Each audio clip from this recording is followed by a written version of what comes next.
யோவான் 21:1. உயிர்த்தெழுதலுக்கு பின்பு இயேசு திபேரியா கடற்கரையிலே மறுபடியும் சீஷருக்கு தம்மை வெளிப்படுத்தினார். வெளிப்படுத்தின விவரமாவது, சீமோன் பேதுரும் திதிமு எனப்பட்ட தோமாவும் கலிலியா நாட்டிலுள்ள கானா ஊரில் நாத்தான்வேலும் செபதேவின் குமாரும் அவருடைய சீஷல் 2 பேரும் கூடியிருக்கும்போது சீமோன் பேதுரு மற்றவர்களை நோக்கி, மீன் பிடிக்கப் போகிறேன் என்றான்.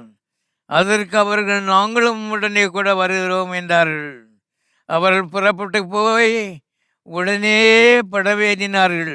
இந்த பதங்களை கவனிங்க. நீங்களும் இந்த நிலைமையில் இருக்கலாம்.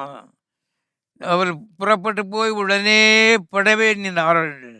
அந்த ராத்திரியிலே அவர்கள் ஒன்றும் பிடிக்கவில்லை.